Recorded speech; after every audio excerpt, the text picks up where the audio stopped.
What do you think Prime Minister atafanya? Prime Minister sioni kazi yote anaweza fanya kulingana na vile hali ilivyo. Juu sasa kulingana na uchumi vile iko, sisi ndio tutakuwa tuna finance mambo ya Prime Minister. Na unaangalia vile hali iko, the economy, it is breeding. Ina breed vile vibaya sana. Sasa kulingana na uchumi wa Kenya hatukatai, but kama watu wanaendelea kuongezeka kwa vyuo vya serikali, inamaanisha uchumi wa Kenya utaendelea kuzidi kusorora, tutaendelea kufinyika. Manake mtu wakati anaingia pale anahitaji mshahara, na ile mshahara itatoka kwangu, itatoka kwako, itatoka kwa mwenzako. Hivyo sasa Kenya inaendelea kufinyika. Maneno ya Prime Minister, huyo ni mbunge anachaguliwa na watu. Si ati ni mtu atatoka huko ati kama ndio mbunge, atakuwa ni mbunge kama mbunge mwenye tunachagua. Akishafika kwa parliament kwa siku fulani, naye anachaguliwa na president as a prime minister, na atakuwa mbunge, na hakuna pesa atakuwa anakula mshahara mbili. Atanakula mshahara wa prime minister na anakula mshahara wa mbunge. Atakuwa tu mbunge wa kawaida, wenye ile chama itakuwa na wabunge wengi, hiyo ndio itakuwa inatoa prime minister, na atakuwa tu chini ya president. Those positions is only to earn or to see for the money from Kenyans, nothing else. So that's the only thing I can say. BBI is for receiving money from Kenyans. Political control, or what we define as power and authority, is a crucial part of society, and most of the time, the main focus of politics.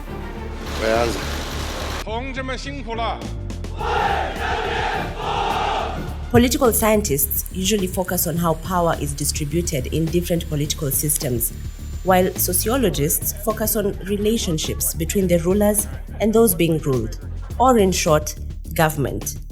But whichever lens you choose to look at it from, the most important aspect of authority or power is who controls it. Who calls the shot? How much power do they have, and how do they exercise it? In this episode, constitutional experts at Sango Chesoni and Bobby Mkangi help us dissect Kenya's structure of governance. We'll debunk the proposed constitutional amendments by the Building Bridges Initiative and discuss how they would influence Kenya's center of power.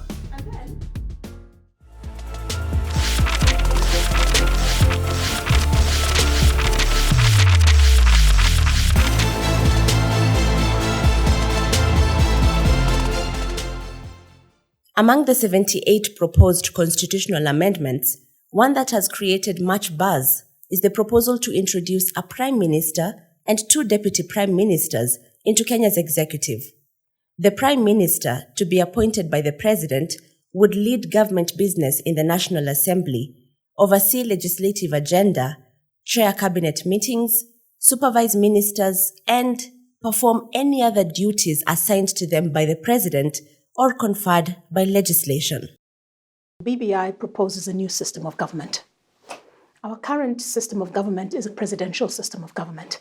Under BBI, we would have something that is a hybrid. There's a radical difference.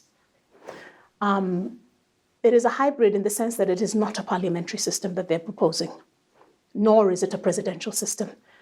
It's important to understand that our current constitution is checks and balances. The accountability system is designed around a presidential system.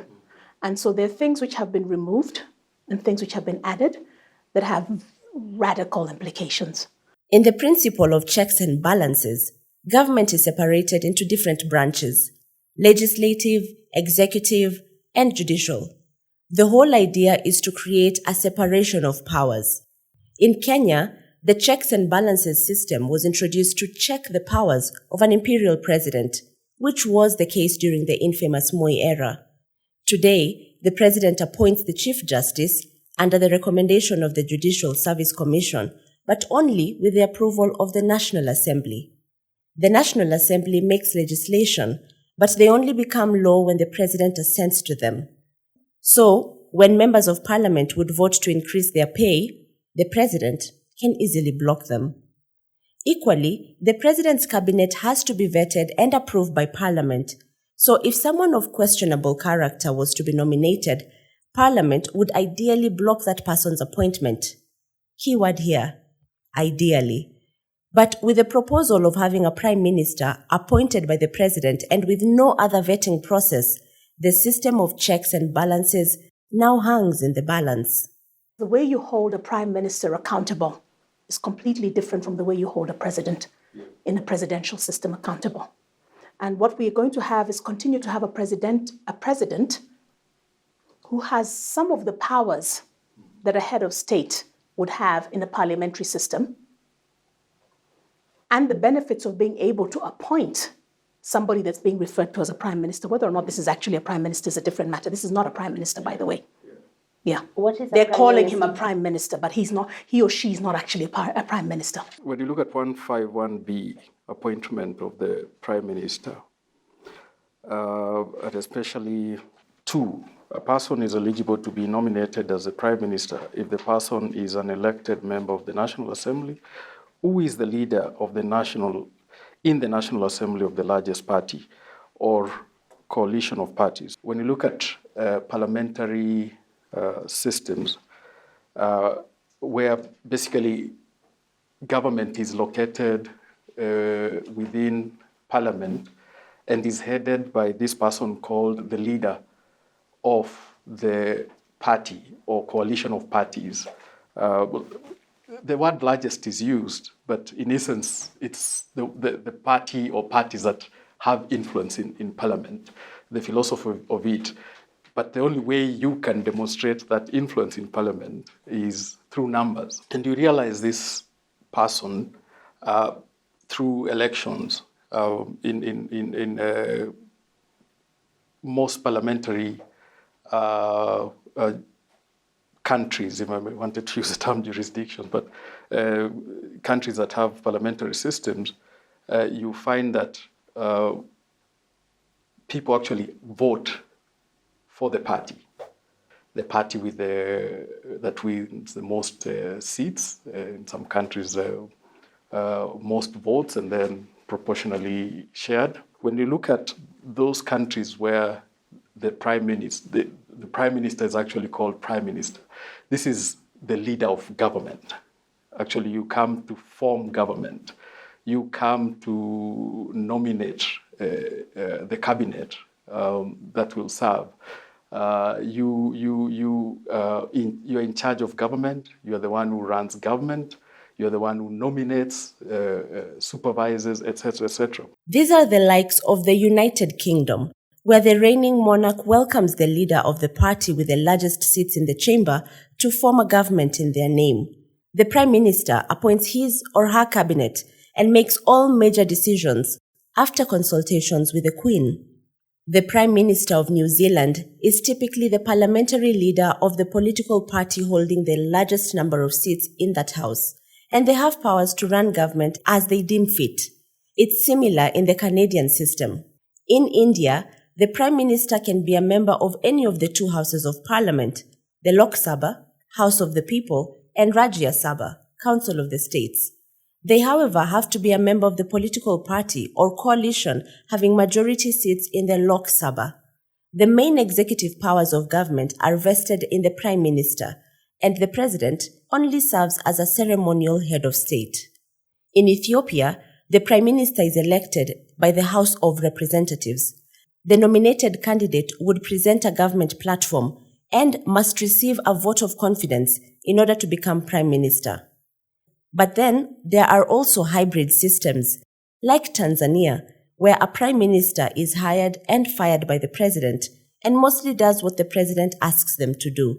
The same applies to Rwanda. When you look at ours or the proposal, you find that, as Asango was saying, this Prime Minister is almost the same as the Prime Minister you'd find perhaps in a country like Tanzania right now or Uganda. Only that we are trying to use the technicality of the person who was the largest leader of the largest party, the party with influence in parliament. However, when you look at the duties of this Prime Minister, and that's where now I could see the difference between, say, BOMAS and our harmonized draft and the philosophy around actually even dislocating and distributing power. from the president and the prime minister, because the prime minister should categorically be the leader of government, not the leader of government business in the National Assembly. That's a totally different duty or function. What is the difference? Yes, so many differences. First of all, that prime minister in the proper parliamentary system is not determined by the president. Yes. They are determined by the electorate. Yeah. The president cannot choose cannot decide who it is. The political party that person hails from will have gone to an election with this person as their leader. So the people will have known, if we vote for party X, this is the person who's going to be our head of state. Sorry, our head of government. Yeah. This is the person who will be running things. Now, in this scenario, you could have a situation where the president, because there is no requirement that the president be from the party that has the most seats. So you could have a president who was elected on a completely different platform, picking somebody who's from the largest party, which may be the opposition, to run his or her agenda. There's a problem there. Yeah. Because the people that voted for the person from the largest political, which is the largest party or the largest coalition of parties, may have a completely different ideological perspective. The president, furthermore, in this case, can choose not to have that person. And there's nothing you can do about it. In fact, the president could use this position as a way to completely neuter the opposition. Because he or she may ask this person to be prime minister, the person accepts, and then the president, because the president has the power to fire that person, the president fires that person, the person is no longer leader of the opposition. So you eliminate them from politics? You've taken them out. You've gotten rid of them. I look at this document and the promoters and the culture that we've just gone through of, MOUs not being, and handshakes and all these, as I call them, gentleman agreements. We know the history that we've had as a country. And unfortunately, it's the same players that have been the protagonists along these issues of agreeing one thing today and disowning it tomorrow. So, and the way our politics play. So you are seeing us setting ourselves up for the president eventually just taking over everything. But even without that, the other thing that we see with this formulation is that you notice that none of the president's powers as exist right now have been in any way removed. Like I was saying, if there was a clear demarcation that we will have a head of state, and then there are state functions, certain state functions, and then the prime minister coming in as the head of government,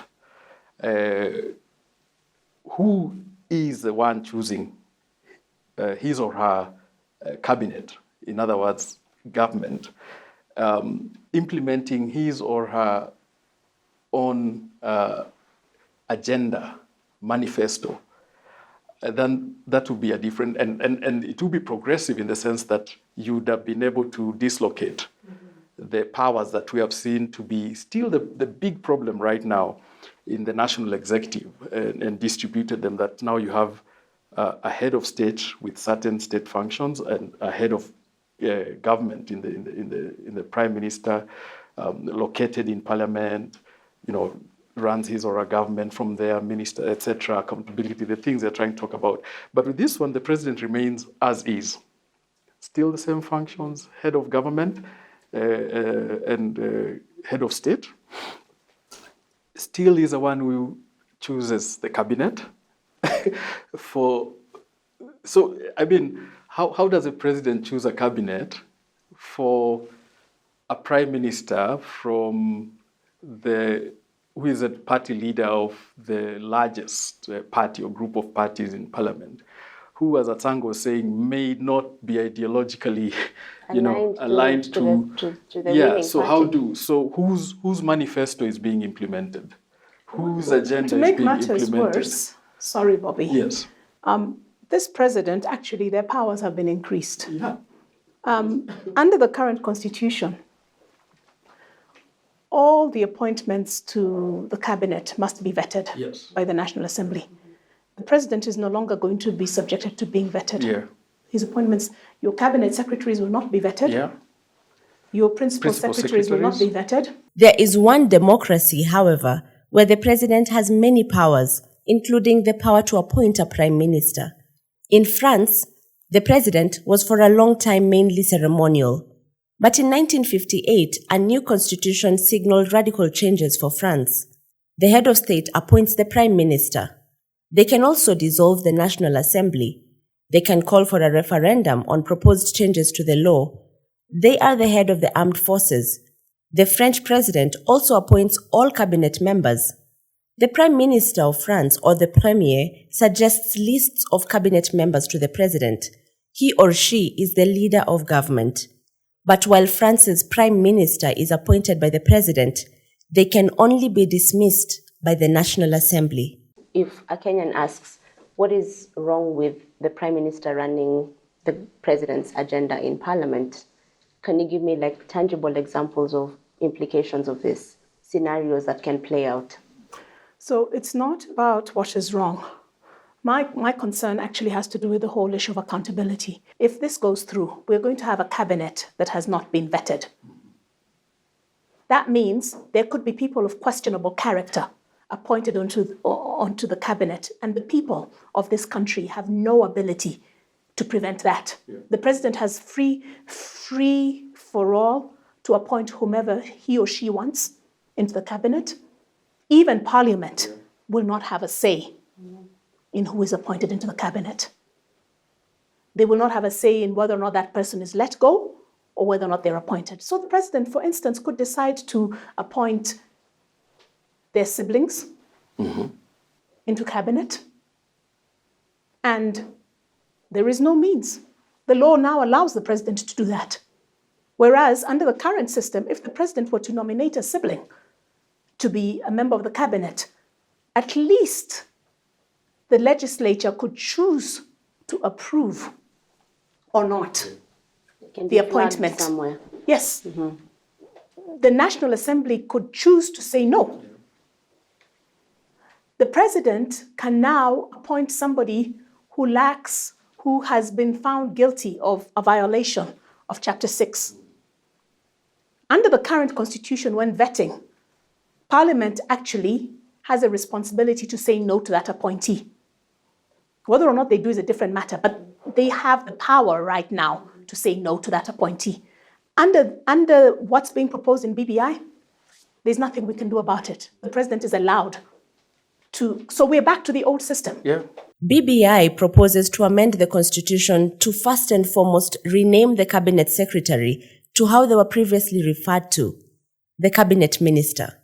In addition to deleting the article requiring cabinet secretaries to be approved by Parliament, it also proposes that the president be allowed to choose cabinet ministers from Parliament. The bill further proposes to amend the constitution to allow members of the executive to become a part of the National Assembly. It proposes to include the Attorney General and cabinet ministers as ex officio members of Parliament. These amendments actually have the effect of reducing the accountability mechanisms that exist.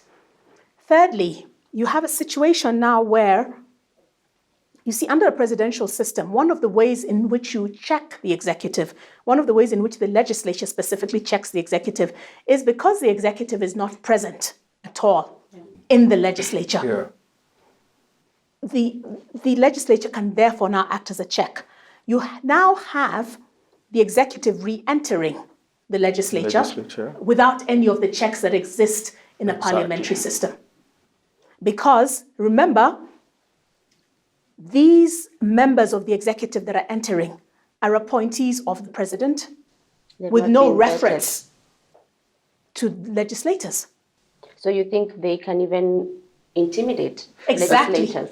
Yes. And when you think of, like Katsango is saying, when you look at strict parliamentary systems, now the person or this office they are creating and calling the leader of official opposition is the one in those proper parliamentary system now who leads the second largest in influence political party or set of political parties in holding the prime minister accountable, in government and parliamentary agenda.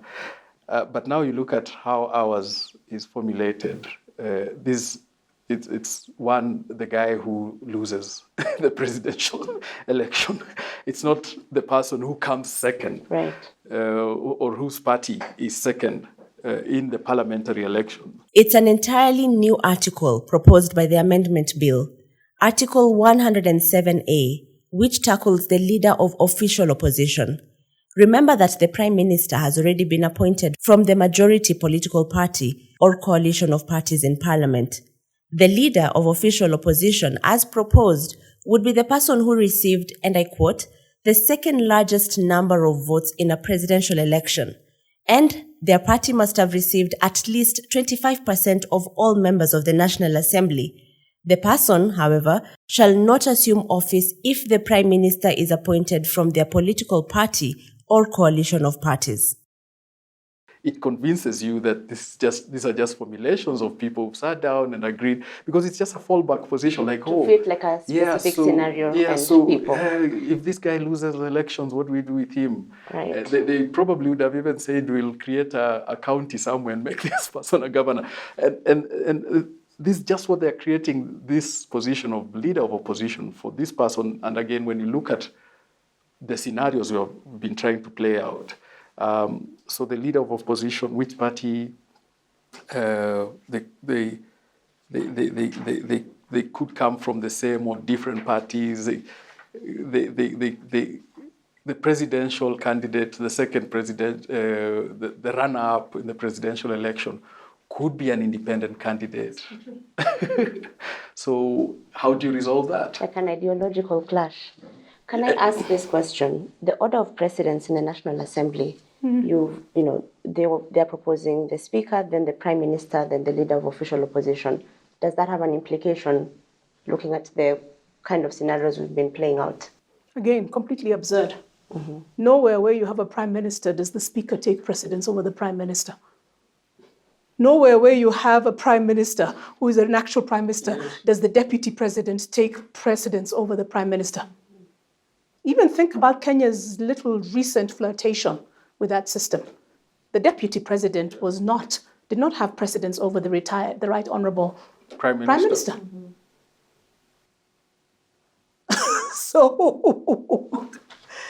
So what's the point of having this Prime Minister, do you think?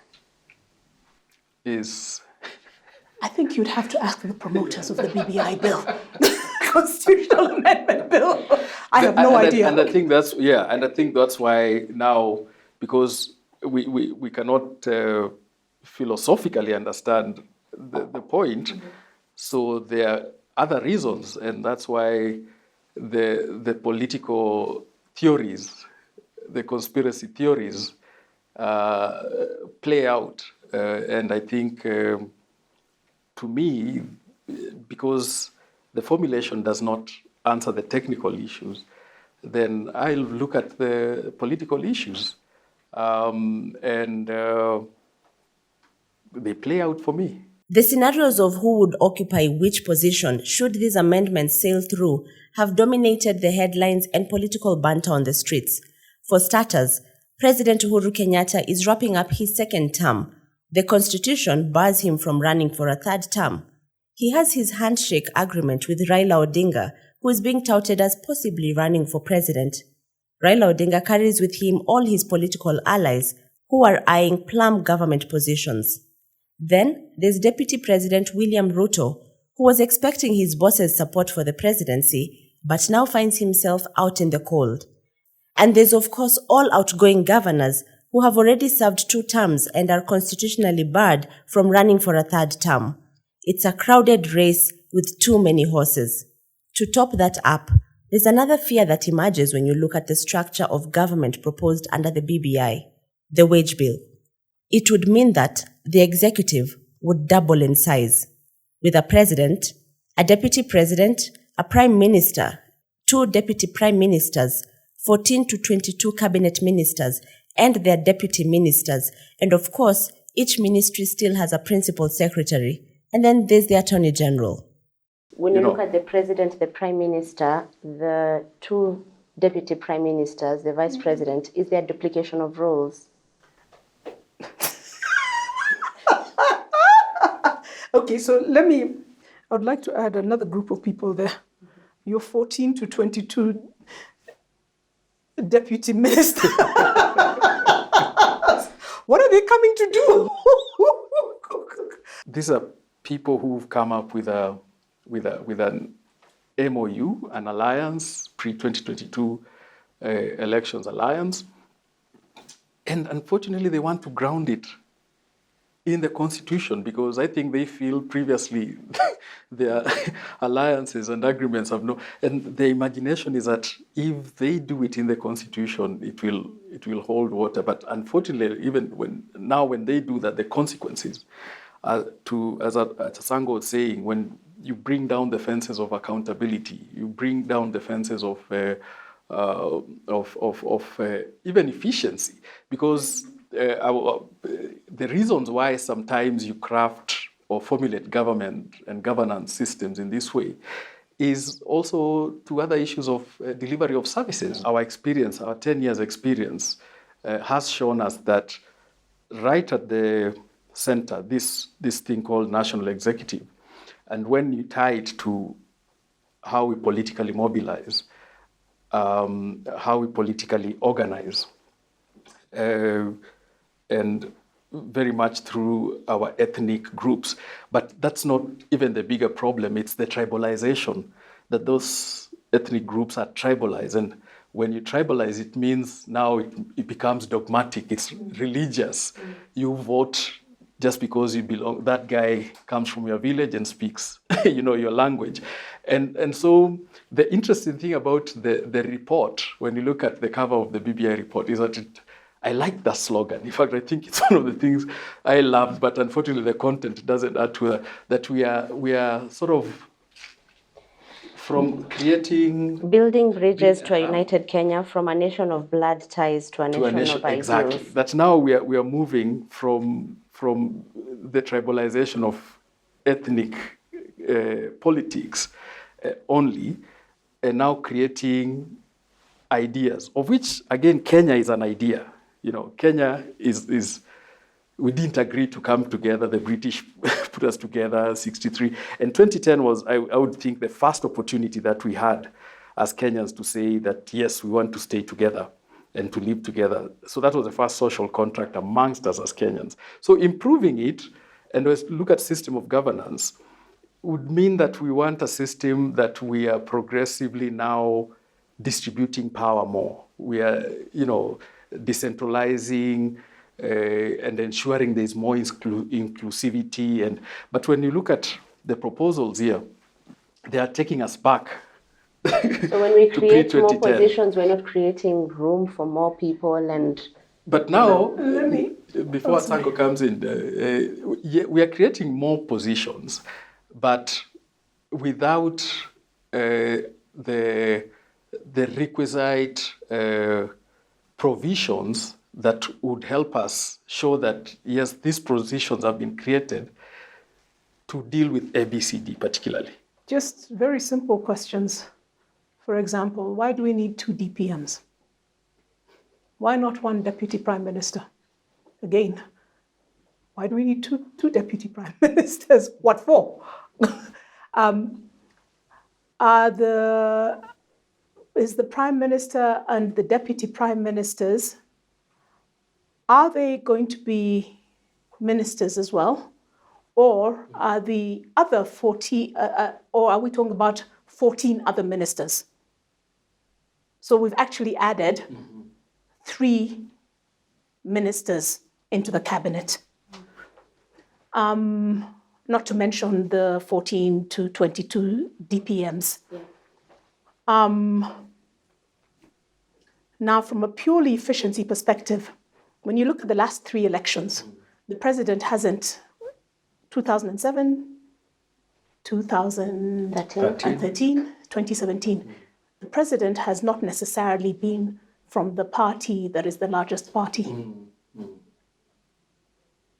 So there is a very real possibility, even with engineering of constituencies, because you know God has a sense of humor.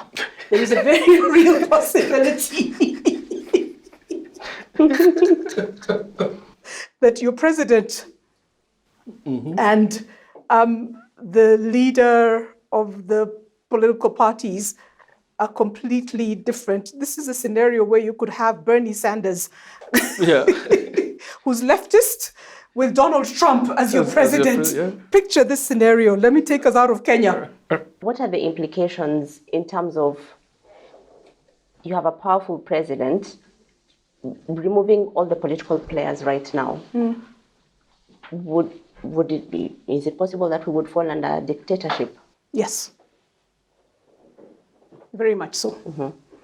Because the president has not only returned to the legislature unfettered, the president has also returned to, has re-entered the judiciary through the judicial ombudsman. Hold it right there. Remember when we spoke about the separation of powers? The system of checks and balances also works to ensure that the judicial arm of government remains independent from any influence of the executive or of parliament. So what happens when you introduce an ombudsman to create accountability in the judiciary? Is it a win for the ordinary citizen who can now lodge complaints against corrupt judges? Or is this the prefect that keeps the judiciary in check on behalf of the executive? We debunk that on the next episode of BBI Debunked.